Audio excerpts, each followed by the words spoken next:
Welcome to Ethical Point. We are absolutely thrilled to have you with us today. Look, if you're an aspiring civil servant gearing up for the UPSC mains, you already know GS Paper 4 is where your analytical brain basically collides with your moral compass. Today, we're diving into one of the most fascinating dilemmas in both public and corporate service, balancing pure philosophy with actual profitability.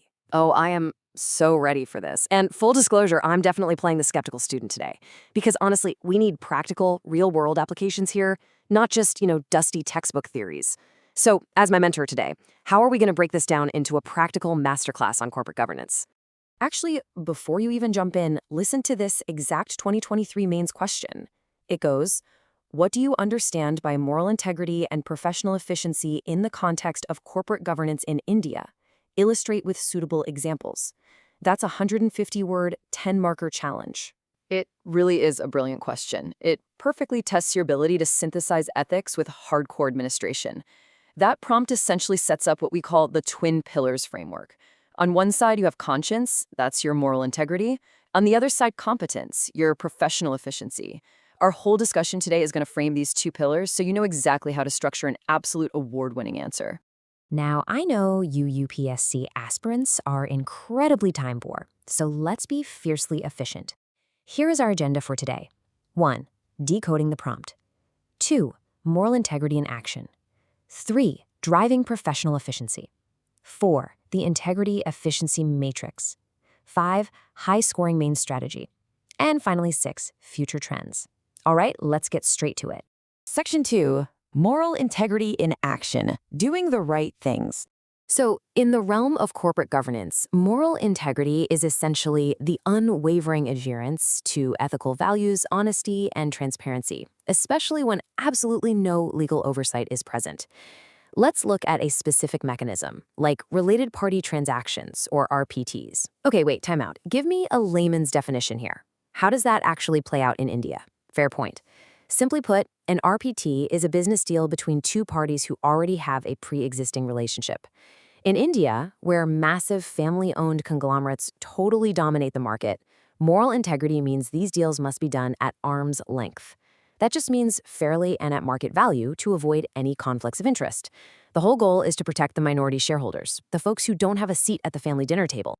Another absolutely crucial mechanism for integrity is a whistleblowing culture.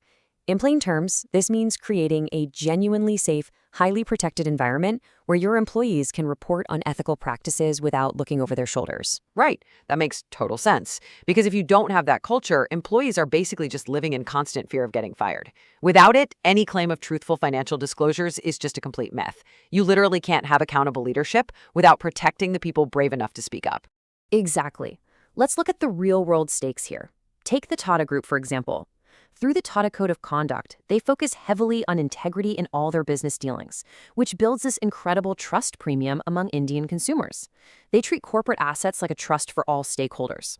But then you have the complete opposite end of the spectrum with Satyam Computers.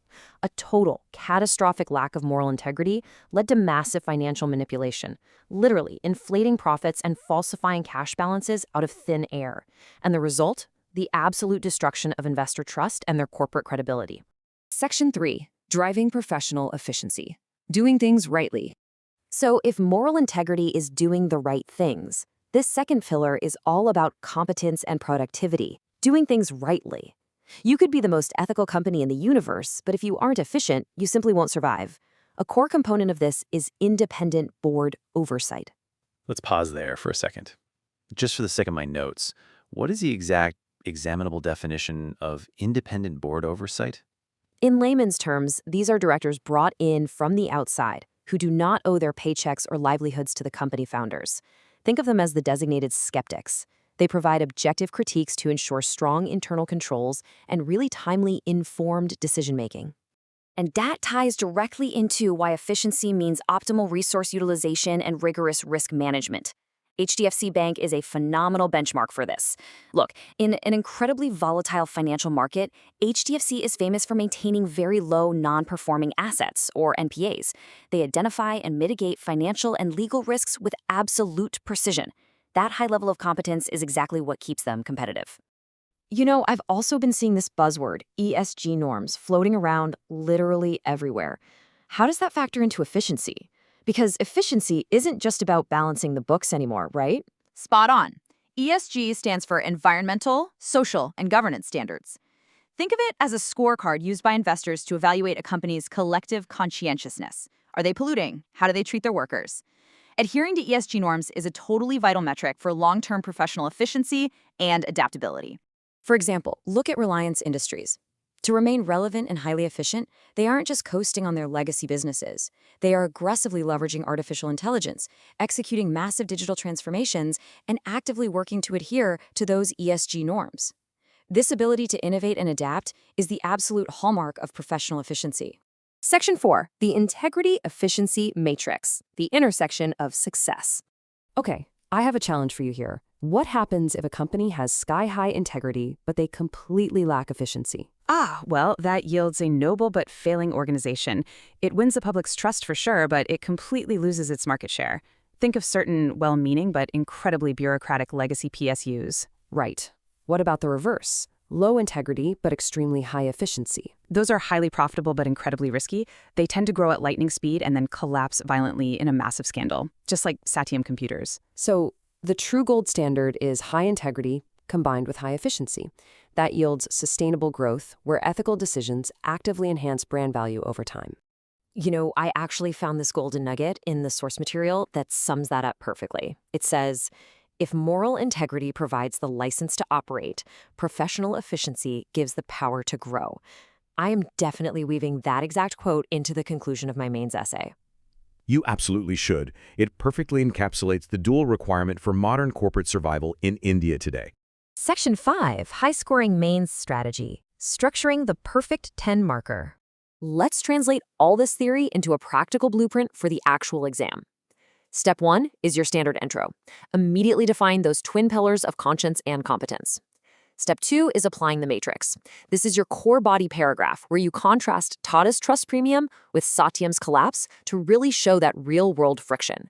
And step 3 is your way forward conclusion, where you link the company's corporate character back to broader societal welfare. Got it. I am taking furious notes right now. Intro, matrix, conclusion. Simple and effective.